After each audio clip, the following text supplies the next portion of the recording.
Good afternoon, Aristo. Here it is. Good morning, Ron. It's good to be here again. So I guess I'm just going to start, and you can title this thing The Middle Way. The problem with that title is that it's very general. You know, I'm not going to talk about Buddhism or any kind of religion or an absolute middle way.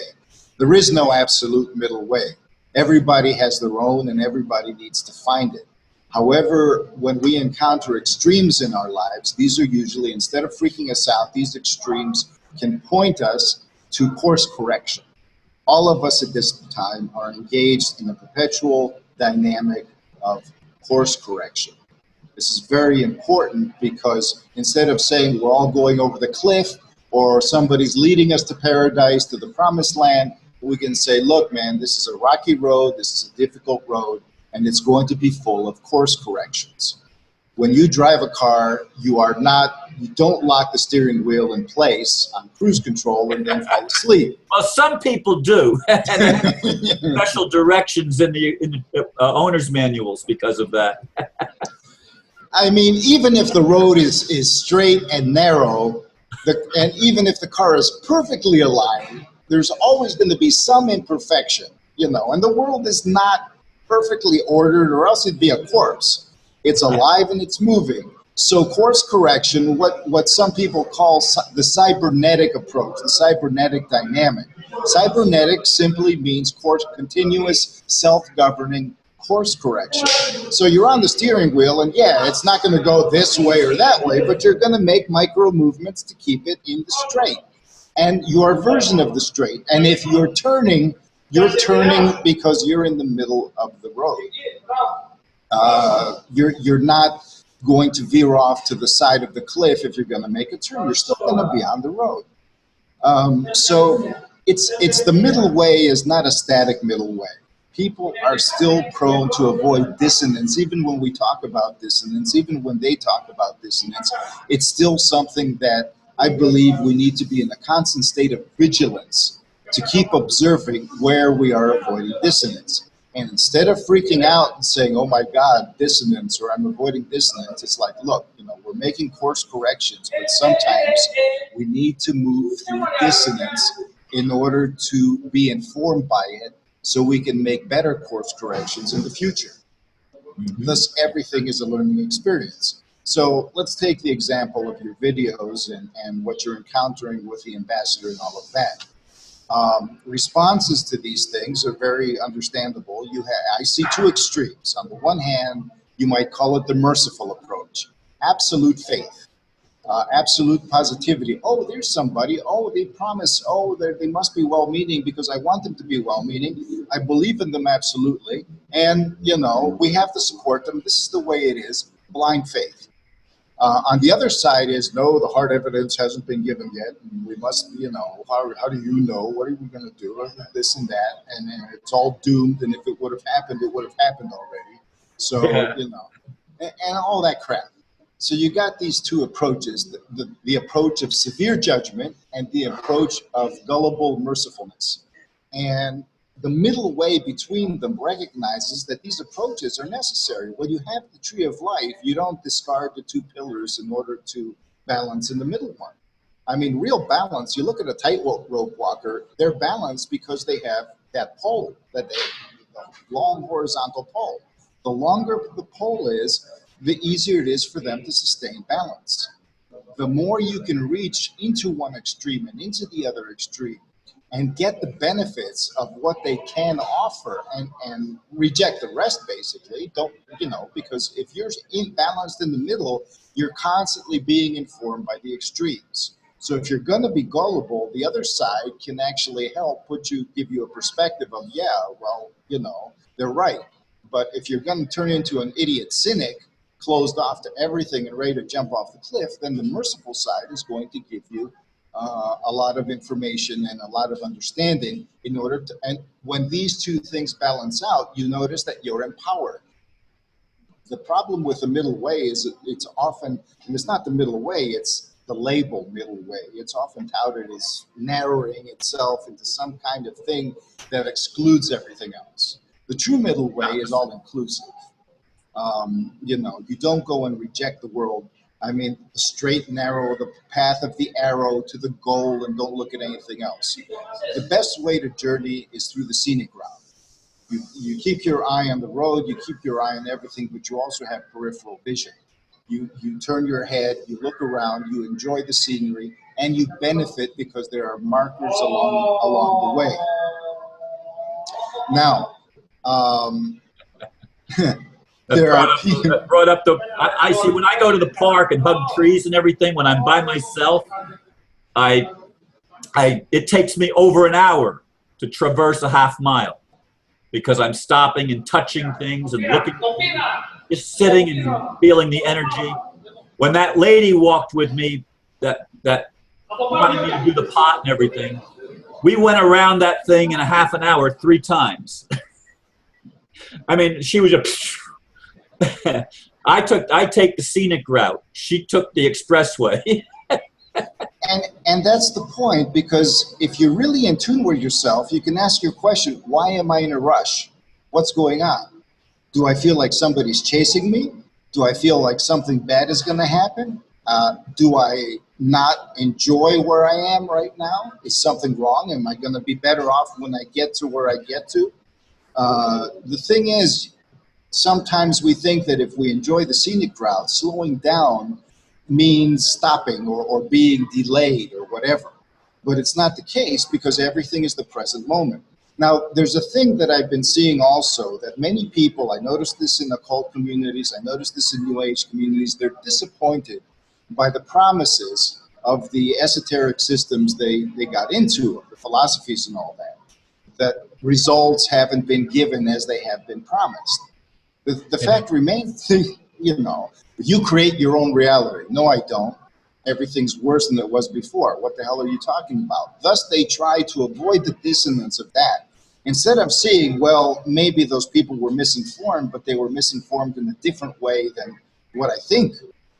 Maybe these systems do work and I do create my reality, but not in a world where I am brainwashed at levels that I do not even realize that I am brainwashed, or in a world that has karmic issues that need to be addressed before those pathways of reality creation are completely clear. And thus many people can say, well, your inner work doesn't affect anything except yourself. Well, that's psychology. Psychology is basically what the Matrix teaches us is real. You know, psychology works, metaphysics doesn't.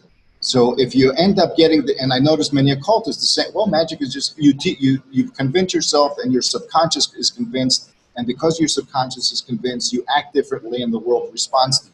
No, when we're talking metaphysics, we go into high strangeness with respect to the Matrix and say inner work changes the outer field. And you may not see it, and if you don't see it, there are reasons for that. And you can explore these reasons. So this is what I want to say in terms of if somebody comes to you and says, those are the bad guys and we're the good guys, the first thing is that, well, they may be telling the truth as far as who the bad guys are. They may be accurately, the Easterners may be accurately describing the Western bad guys because, and we can see that. On the other hand, if you leave the West and go to the East, my intuition tells me this seems like an unbalanced situation. If you look at human history, civilizations from a certain point on moved in terms of world influence and control from east to west. First, you had, you know, prehistoric civilizations were in Asia. They moved toward the Middle East, and then you had a dominance of Eastern, you know, the Eastern Mediterranean, and then Western Mediterranean, the Roman Empire, Europe, then Western Europe, the colonies. Then it started shifting into the New World. The same dominant force, basically. It's not like the Indians became empowered all of a sudden. It was the Westerners that actually moved. The Roman ideals moved into the West. The Roman ideals came from the Eastern Mediterranean ideals. Those came from Persian ideals. Those came from Indian ideals, all the way to China. And the United States, and then the center of the United States is Hollywood, the Western, you know, type of culture. And then it moves across to the Pacific, where you see the Japanese attempting to gain dominance, and from there the Chinese. There is an issue, though. When you pass the international date line that has been set from the one empire that managed to span the globe, the British Empire, they set a time system. In order to figure out geographic longitude, they set a series of meridians and time zones. This all affects the mass psyche. And so there's a reference point because the civilization of the Chinese is not purely Chinese anymore. There are many Western elements right now. What they want to connect with the West is not really what they used to be. And so it's a very ambiguous transition. They can't just go out and conquer the world, or they can't just go out and say, here we are, you know. There has to be a process and a collective agreement for this to happen. This is something people don't really understand because they're locked in the Western mindset of might makes right. But even the Westerners aren't just standing up and saying, we're taking over now. They want to create a crisis, so people are going to say, come and take it. We're giving it to you because we don't have any other choice. So they want to bring us into a position of maneuvering the scenarios by describing the scenarios on their terms and constantly limiting the situation, or even saying that, well, you know, it's all your fault. You guys are all irresponsible. You're not waking up. What can we do? Since you're not waking up, then we have to take over and tell you what to do. And we're going to do it on our terms. And maybe there is no assistance in waking up as well. You know, if there were real assistance, then the deeper issues, in my opinion, would be addressed. The empowerment is to keep a system there that does not have the people who have interests lose their former role. And what was that role? And you say, well, why can't they change? Well, there's a deep karma in here. Think about it this way. What does dragon family mean? And I'm not talking about just the Chinese, all of them. It goes to a prehistoric shamanic principle. And the shamanic principle has to do, what do we call the energies of the earth? We call them dragon lines. Now, the energies of the cosmos are also dragon flows. They're different types. The energies of the earth are spatially defined, meaning that one geography has a certain pattern of dragon flows, of ley lines, and if you move to another geography, there's a different pattern of flows. So by changing your location, you change your experience of dragon flow energies and terrestrial, you know, how the earth connects to you. However, the celestial situation is different. It is time dependent because you have a lot of bodies, and wherever you are, it's basically the same sky, more or less, and the sky revolves. So over the course of time, you have a different set of dragon flows on the solstice, a different on the equinox, a different one during the full moon, a different one during sunrise. And so the ancients knew all these things, and they set up a set of monuments for a reason.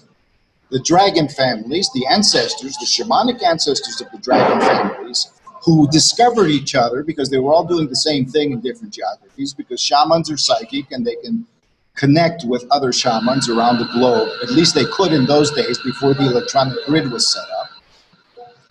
They are there to control the dragon lines. Initially, they were there to keep them balanced. The original premise was essentially, you know, well, we don't want to disrupt the earth. Same thing as weather control. Well, we want to keep the weather balanced and we don't want disasters and this and that and the other. Eventually, it turned into, well, we realized that if we control the dragon lines of the sun and the, you know, modulate the earth and sky connection, we can control human behavior because the human body also has its own dragon lines. The meridians of the body, the chakras, the spinal channel, all of these are dragon lines.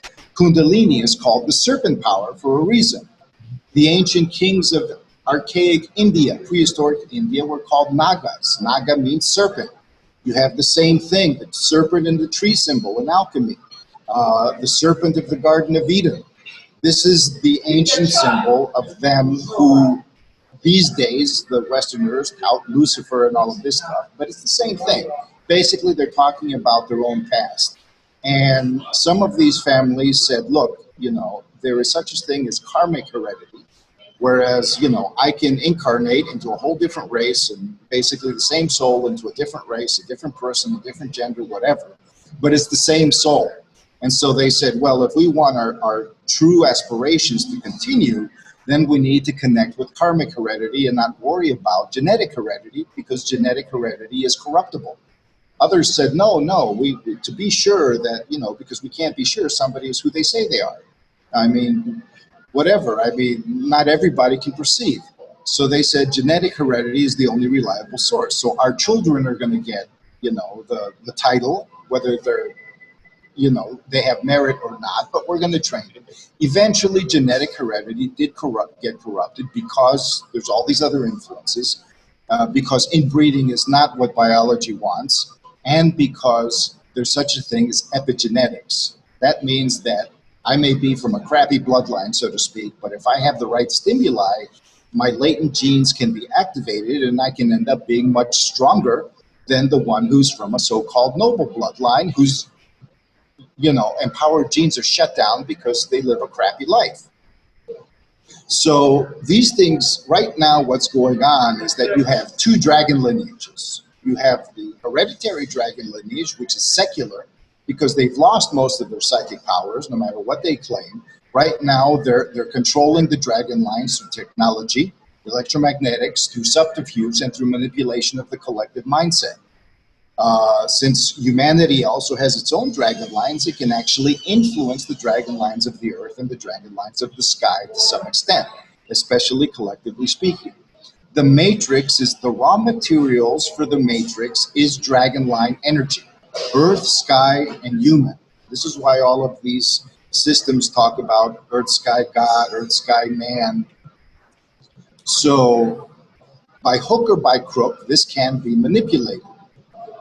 The premise behind wanting people to believe in you before you push an agenda is not to keep them from revolting. They can always revolt, no matter what happens, no matter how many have to be sacrificed. They can make life difficult, you know. And these idiots who think they can just wipe out 7 billion in one blow have another thing coming, because there's no guarantee that they're not going to take themselves in the process. They know this. They would have done it if it could be safe and guaranteed. The only way it's going to be safe and guaranteed if there's a scenario that's set up that way through capitulation. The sacrifice must be willing, subconsciously or consciously. And sometimes they're going to cheat and they're going to force it upon them. But if the person is resilient and says no, then it cannot happen to the degree. But most people are capitulating even when they think they're not capitulating. The person who is gullible on the one side completely is capitulating. The person who is completely in denial and refuses to accept anything is capitulating. Both of these extremes are avoiding the dissonance of the uncertainty of the middle way. And this is the responsibility we have. It's not to get up and go arrest people, you know, me, the citizen, to get up and go arrest people, or else scream into the citizen cannot. Yes, and nor is it that we scream into the ethers until somebody wakes up, they're asleep. Oh yeah, I'm glad you screamed hard enough, you know. Like, no, they're actually creating an effort to keep themselves asleep and in denial. Something else needs to change. The vibration itself needs to change. This is where inner work comes in, and this is where the secret message, or the message, intended or unintended, of the ambassador is that until people become responsible, well, responsible how? They cannot get up and arrest people. Even if they organize, they can lose a lot of lives because one cabal or another is going to move against them. Nobody wants to be a sacrifice. History has told us that this is bullshit. I mean, if, you know, Jesus went on the cross, but there's a lot of circumstantial evidence that he did not die on the cross. Yeah, that's the biggest thing that I mean, I argue with the ambassador. People are not going to, you know, maybe be surprised at that. But he keeps pushing this thing, humanity isn't ready, humanity isn't ready. And I keep saying humanity will never be ready until you remove the matrix and the grids that are keeping humanity in bondage. There will be individuals that might awaken to some level, but the mass of humanity won't awaken until you change things in the outer world that keep them in bondage. And that's the same back and forth we go on that one all the time. The same argument is posed by the Western Kabbalists. They're saying that because humanity will never be ready, because and they pose themselves as a kind of testing ground. We're the big, you know, we're there, so if you can overcome us, then you'll be ready, which is all bullshit. I mean, if you look at their motives, it's like, look, who are you fooling? We're all people. We're all humanity, okay? And this is what's going on. You have a very tiny minority who want to stay in control. I'm not talking about the psychopaths. The psychopaths are a minority of that minority. And we're talking about those who do not want to release the title of God on earth, because that's what these families believe they are. As humble as they may present themselves, deep down, they have been taught for generations upon generations, and those genes have been reinforced that they are God on earth. And this may not be, it doesn't have to be that they're evil or mean or even oppressive. It's just that they believe that they have this responsibility, or that, however they justify it. However, they have no other role to play for themselves. They have no other experience. If everybody else becomes empowered, they believe they become obsolete. They don't understand the caretaker role, because at this point, their denial has fragmented them. The original dragons were rainbow dragons. You can look at that in the myth of Lucifer, the serpent of the tree. It was a rainbow dragon. The Nagas, everything else, it's a rainbow dynamic. There's no such thing in the old red dragons, green dragons, blue dragons. These factionalizations of the color spectrum is like football teams. So this fragmentation is like pits existence on a matrix that's treated as a chessboard. Only you don't just have two players, you have a lot of players. So this is what is challenged to change right now. And the middle road at this point, this is also very difficult for people to understand, not just the people who are listening, but as I said, you have the people who want to stay in control. They are conservatives, and within those conservatives, there is what you might call a radical faction, who are the psychopaths. The psychopaths are actually more, they see things more clearly, but only from a certain rational perspective, in the sense that, well, we're going to lose control if we let people evolve. And everything else is a justification, of course, so we got to eliminate people. The thing is, if that keeps going, they're going to try a process that their ancestors did to keep things in place. Every culture that has been long-lasting has engaged in a process known as mummification. Mummification of leaders, or what you might call, sometimes they create a whole model of a geographic area in order to control it, like a voodoo doll. This is an occult process. But the pharaohs mummified their leaders to keep their spirits from moving on, so these spirits could allegedly serve the land. But the people essentially revered certain leaders. And so if you can keep the energy of that leader connected to the dragon lines of the land, the people will not change. They will subconsciously consider that everything is okay. The motivation will be crippled, and you can go to great lengths. And of course, this eventually will become corrupted. This worked in Egypt because of the River Nile, that is a storehouse of energy. Dragon line energy collects in rivers. So major civilizations did not just evolve in riverbeds or along river lines and stuff because of the water. They evolved because there was an increase in life force. You don't see civilizations evolving along tiny rivers, and you see major rivers, a lot of cities there, yes, commerce and all of these things, but there's also an esoteric dynamic. There are different dragon lines and mountains. The mountains accumulate a focus of dragon force, so mystics go to mountains. They sit on the mountaintop, and then you have a confluence, a pyramidal focus of energy, and they're able to harness it and create an earth-sky connection. These are dynamics that people don't consider, and most people don't even consider them real. And I'm not encouraging people to believe me. I'm saying that look at circumstantial evidence and consider it, because that's the only evidence you're going to get. Nobody's going to hand you proof of anything. They don't want to hand, And even if they did hand you... Exactly.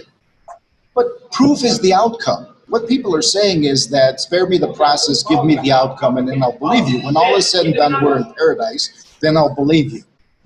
It's like there's no free ride. Sorry. You're either participating in the process or you're going to be released by it, because your declaration, any declaration that says I'm only going to believe in the outcome, means I don't want to participate in the process, which means I don't want to be on this planet. And it's not a condemnation, it's the person's own will.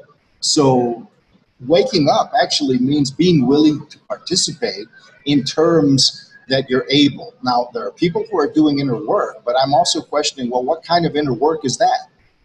Just coming together on Saturday evenings and focusing on throwing light at the world and then forgetting about it the rest of the time is not inner work.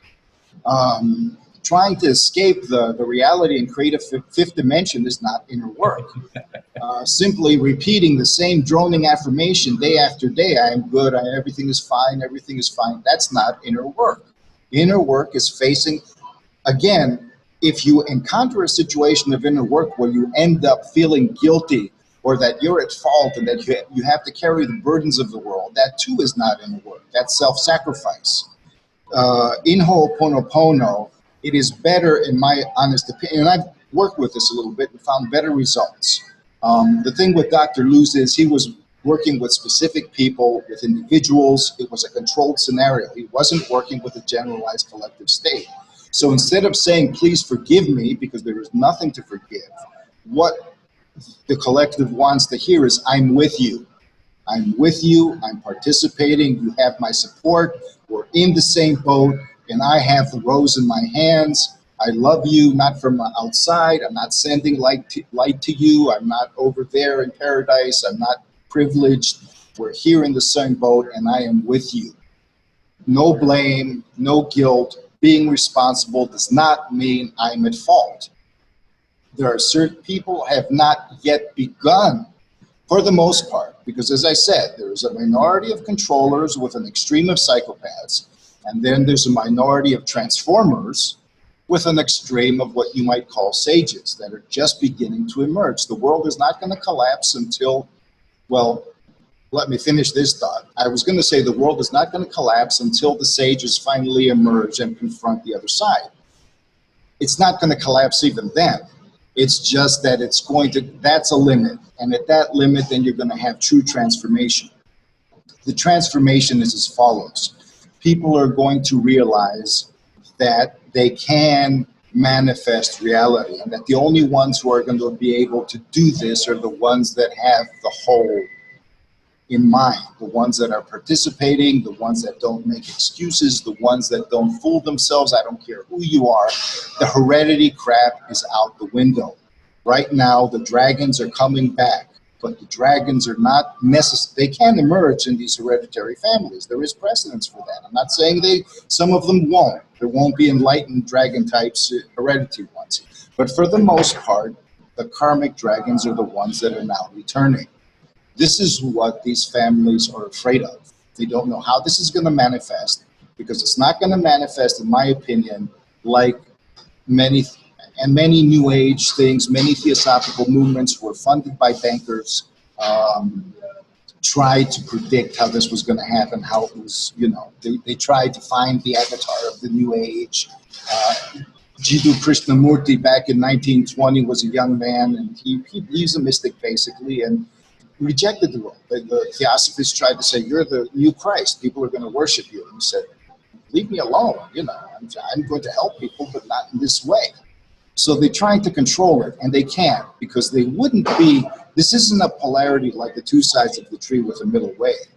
This is actually the balancing dynamic in order to reach the population in the middle. Everybody who's asleep is in the middle. And everybody, the ones that they say, well, until they get responsible, until they wake up, it's like, no, they're not going to wake up. They're going to wake up through a process, and the process involves the two sides, the true good and the bad. But the good at this point is not going to play chess. It's not going to play football. It's not going to go on the other team. Teams are done with. You're going to set the terms, and the terms are you won't know who they are. It's not me, it's not you, it's not whatever, but it can be someday. It's indeterminate. You can't figure it out by someone's genetics. They don't have those parameters, and they're trying to, but they're going to fail. That's what's freaking them out. These people are privy to these traditions. They know that their ancestors controlled the dragon lines, and nobody is exempt. The Native Americans were not necessarily all good people. They had a whole bunch of mounds. Some of them had human sacrifices on the mounds in North America. The Mississippi River was full of mounds, and it was a ceremonial river all the way through the Ohio River since ancient times.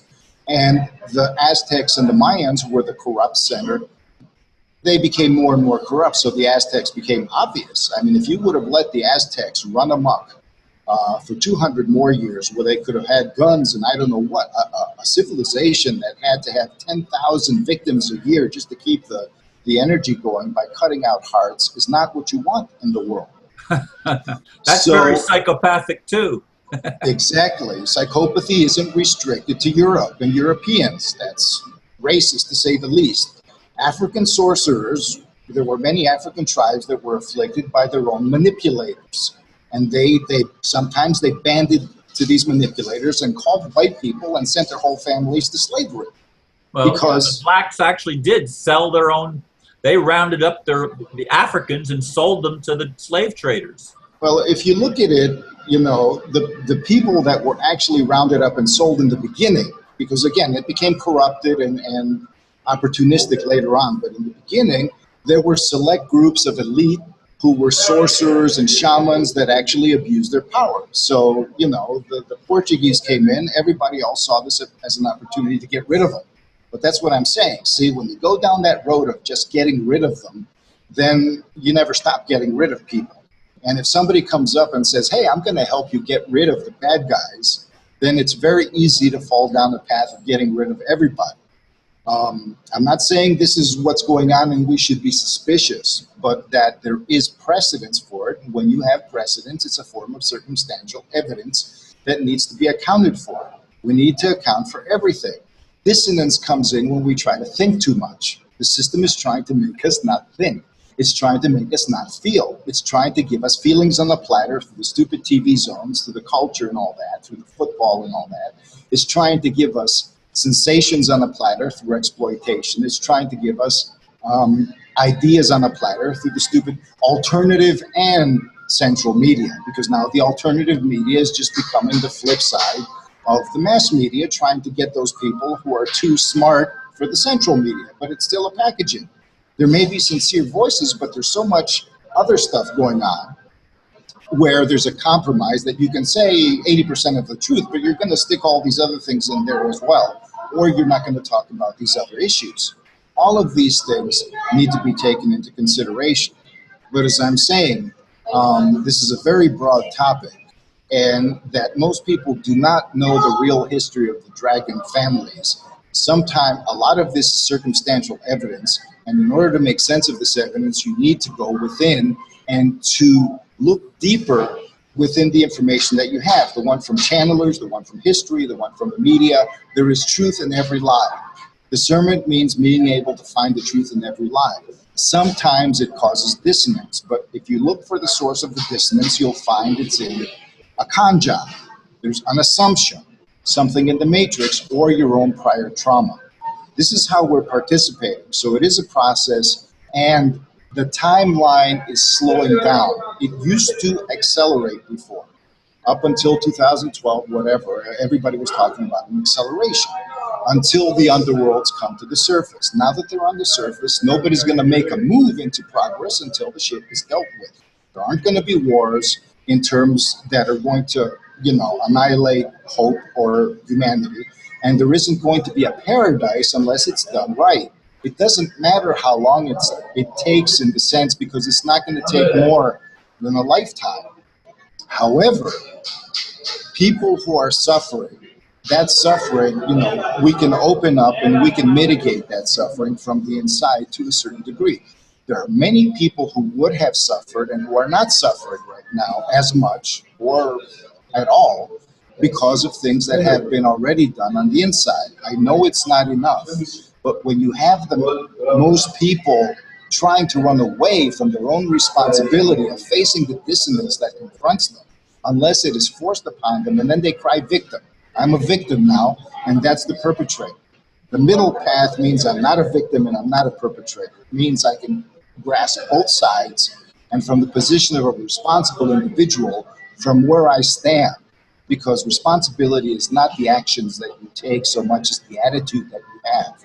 You begin with the attitude, and the attitude leads you to actions. Look for those actions that you can take and make the most of them, and be true to yourself. And that's basically what I have to say today. There's a lot more, but I'll try to get into specifics. Always a lot more, Aristo. No, thank you very much. Yeah, this... Yeah, I want people to really think about all the things that are happening. I mean, I will continue to go with whatever I am led to, or whatever comes my way that promises the result that I'm looking for. And when it doesn't, I will be the first to say, hey, this was just another ride. I've learned a few more things. Well, the thing that really helps you is that you're not aligning yourself or dedicating or becoming loyal to individuals or people. You're becoming loyal to your heart, to what you believe in, to your truth. And you say, look, this is my truth. And you can align with it, because it's not just my truth, it's a common truth. So the idea is to empower your truth and use that as the touchstone for everything that happens. Not say, well, oh, you also seem to have my truth, so I'm going to believe in you and not deal with the truth directly. No, my truth is going to keep me from being fooled, because as soon as somebody veers away from the truth, you can tell. And it may be because of human error or whatever, but you say, okay, I'm noting this down for future reference. And if the list becomes a little too long, then I'm going to start questioning. But I'm not going to give over my truth and say, well, somebody else has to do this, because they may be giving you 7 truths and 3 lies, and those 3 lies can be your undoing. Yes.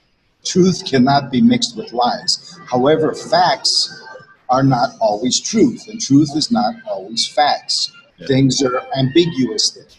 So if you're true to your heart and not to specific causes, then the causes can benefit from you, and you can benefit from the causes much better, because your truth is a source of nourishment both for yourself and for others. And that is...